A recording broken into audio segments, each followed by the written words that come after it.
Hello, I'm EAC Chairman Donald Palmer, and as we continue our interview series on lessons learned from the 2020 election, I'm pleased to be joined by Jennifer Anderson. Jennifer was appointed as the election administrator for Hays County, Texas in January 2017 and has worked for Hays County for 16 years. She currently serves on the Election Infrastructure Information Sharing and Analysis Center Executive Committee. Jennifer works to uphold the mission of the Hays County Elections Office, which is to conduct free and fair elections, execute proper procedures, and provide for accurate and timely election results, all while upholding the highest degree of integrity and continually working to improve voter confidence. Thank you for joining me today, Jennifer. Thank you for having me. Great. So I want to talk a little bit about 2020 election and how the pandemic affected your voting processes in Texas, and what were some of the significant changes that occurred for this election, and just talk to me about the response and how Hays County got through it. Yes, thank you for the question. So that is something we didn't plan for prior to 2020, with all the preparations we made on, how to make elections run smoothly, how to get people in and out of the polling location quickly and things like that. The pandemic kind of threw us for a curveball a little bit in 2020. However, I would say as a state, I think Texas came together and were able to prepare for the pandemic and to make sure that polling places were equipped with the PPE that was needed. I think our counties utilized the Secretary of State's office. They had some agreements with some state agencies that helped with the PPE being dispatched out to the counties so that it would be used in the polling locations. And then I think counties also utilized their county emergency management quite a bit also to acquire those PPE items. And then in addition to that, we also had a good fair amount of vendors that were working with counties individually to supply that. So I think as a state, many people came together to make it work. It seemed like elections was sort of on a priority basis with most of these vendors and most of these agencies. And it seemed like everybody wanted to ensure that our elections were safe. So in addition to having the PPE items that we needed, which included gloves, styluses, hand sanitizers, face shields, wipes, and Clorox cleaners and sanitizers and things such as that, social distance markers, we had plenty of those. In addition to adding all of those to our normal process of equipment that goes out of the polling location and training poll workers how to place those items in the polling location and how to utilize them. Of course, we had additional equipment dispatched to our polling locations. We I guess put an extra emphasis on finding locations where we could utilize more equipment and where we could spread that equipment out. I'm trying to think of what else. There were so many things that came at us in a short amount of time. That was a lot. It was actually interesting talking about making sure that there were polling places that could handle sort of the additional PPE and social distancing. Talk to me a little bit about the recruitment of poll workers. Some counties had to fall off and they had to recruit additional citizens to be poll workers. Talk to me a little bit about that, and also how you identified polling places, and did you in the end have, was early voting or in-person election day different than in previous years, and if so, how? Okay. As far as poll workers, we had actually started a recruitment program prior to the pandemic. So we had been getting out within our community and talking to groups and recruiting poll workers that way prior to the pandemic. We had also been working to increase our high school student poll worker program and also our college students. So we had already recruited a lot of younger folks to work the polls and had been working on that prior. And it turned out to be a saving grace for us because we had a pretty deep pool of poll workers, and a lot of them were younger than your average poll workers. And we've had a lot of success here in Hays County. So for us, that wasn't an issue. We had plenty of people working, and even some of our older workers have been with us 30 years or more, they just wouldn't miss the election anyway.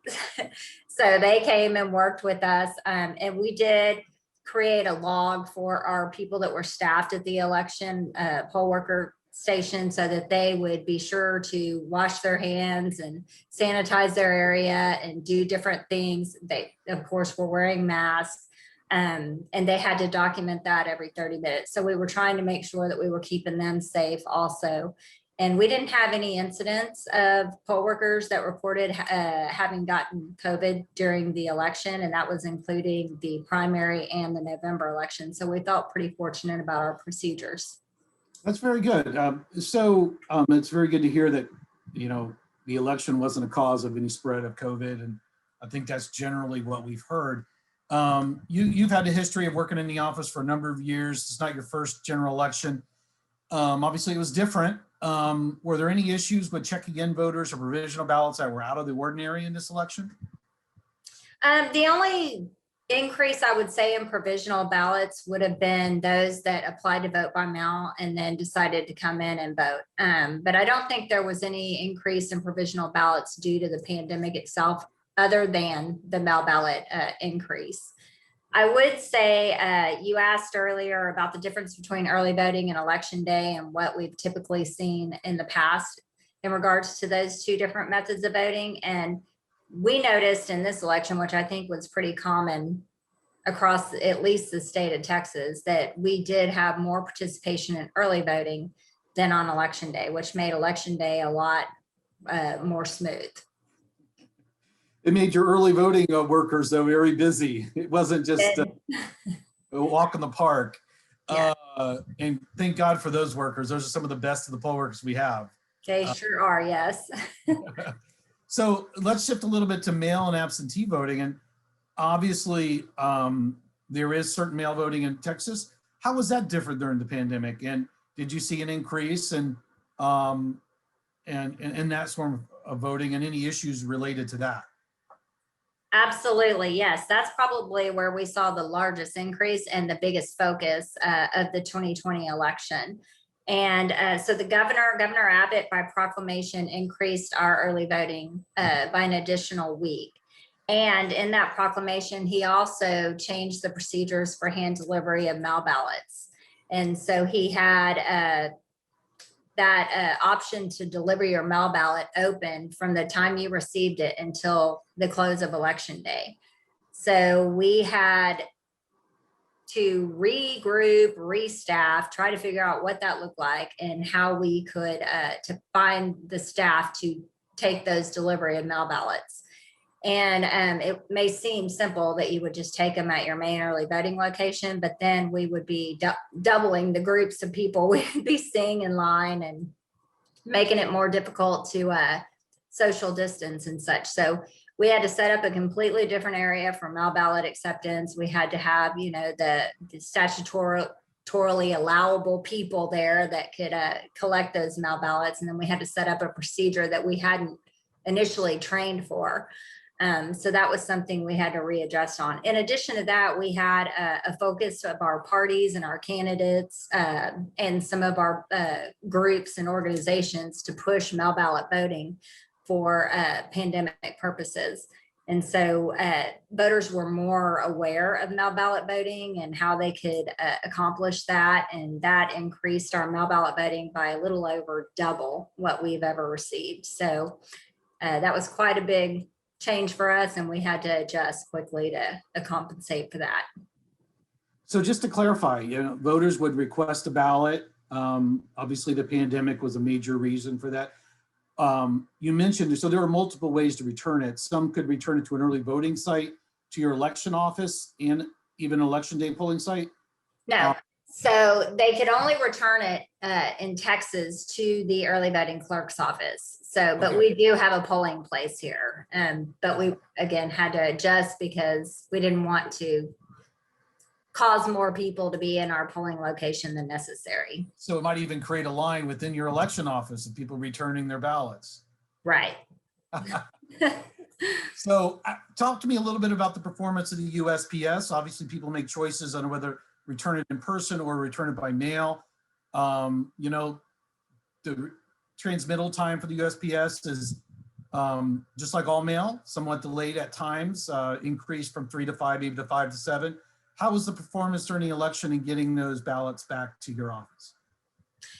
Well, in Texas, we initiated, even prior to the pandemic, a group with our Secretary of State's office that was called it's an advisory group.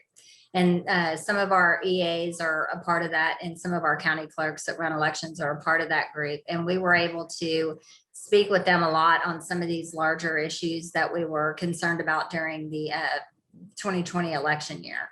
And during that process, we also met with the USPS and some of the folks from DC with USPS, and then our local regional group of people. So we had a really good communication list of contacts of people that we could contact if we were having problems. We had really good plan pre-election about what to do if certain things arose. And they gave us some really good ideas about how to speed things up on their end once a ballot hit there. We didn't experience any problems with USPS. But the problem, I guess the main problem with that particular subject was just the media focus on it. And so that caused a lot of voters to want to hand deliver their ballot, but we didn't experience any problems. So generally you saw an increase in mail voting for this election. Yes. So we've been discussing a lot about the different ways citizens in Hays County voted. So how was it, while we're talking about the different ways of voting, you obviously overseas and military voters, you may have a number of those. How did that process work? Obviously in a pandemic, more people are relying on their computers and virtual communication. How did, from your perspective, looking back from 16 and 18 and 20, how did it work this year dealing with your UACABA voters and supporting them? Well, obviously we had the same issues with some of our UACABA voters not having mail service and things on their end, which would delay things. But we didn't have any problems with the voters that voted overseas getting their ballots back late. And I think a lot of that had to do with upfront communication and notices that we included in their information that, they may experience these problems and that they would want to process their ballot as soon as possible and get it back as soon as possible. We did tell a lot of them that if they were in those areas experiencing delays or no service at all, that they may want to use a common contract carrier or some other way to get their ballots back, because we don't accept them here in Texas by mail. So that was a bit of an issue for us, but we didn't have anybody not able to vote because their ballots were late. And we did have a lot of overseas voters. So there was a lot of changes preparing for 2020 in the pandemic. What do you think were temporary measures and what do you think will sort of be the future? What do you anticipate some of those changes that will remain? Well, I think our duration of early voting will go back to normal. I think the way we accept, most likely the way we accept hand delivered ballots will probably go back somewhat to normal. But I think the increased knowledge of mail ballot voting is probably out there to stay, and we're probably going to see more people voting by mail. And I think we need to continue to include those items at the polling location that keep people safe and healthy. And I think we'll probably do that here in Hays County. I think probably mail ballot and health and safety would be the two things I would see staying around. Right. So it's usually sort of what we do as election administrators after the election, highlight some of the things that we could do better and resolve to do better in the next general election or the next federal election. Are there any areas of improvement that you identified in your office that you're going to work on and that you think we all need to work on? Like, a couple of years ago it was lines, and those sometimes those are recurring issues, but just want to lay it out there. Are there any things that you're going to be working on and your fellow administrators in Texas over the next couple of years? Well, currently, I think we're working on things more aimed on the policy side of things, like incident response plans and vendor assessments and cyber assessments and things like that, that keep us safe on the policy side of things, and also help us continue to run elections during pandemics or other disasters that can occur, and which I think we all know now could be just about anything other than what we're planning for. Well, it's funny because you have COOP plans, right? And Right. security plans. Usually in the past, it's been hurricanes or earthquakes. I'm Mhm. sure any of us anticipated a pandemic. So now we're anticipating pandemics, but we got to think about what other disruptions of potential voting that we may have to overcome. But I know Texas, I'm not sure if you have earthquakes. I think Oklahoma does, but Right. those are the type of challenges that we have. And obviously you have hurricanes. So are those type, And we've be spent a working lot on? of time. I'm sorry. Go ahead. Are those the type of things you'll be working on? Sort of how to respond to those type of events? Those type of events, and then also just regular education and communication and transparency, because I think right now, in spite of everything that happened in 2020, we're on to something new now, which is just misconception about elections and the processes and the things that we do to keep elections safe. So that's one big thing we're working on now. Transparency and sort of opening up the process to voters so they can see what's going on and be the trusted information source. Absolutely. Yeah. Well, I really appreciate you joining me, Jennifer. I always love to come down to Austin. The next time I do, I'll make sure I come down to Hayes County. I would love that. Thank you for all you do and all you did in Texas in 2020. And thank you for joining me today. Thank you. I appreciate it.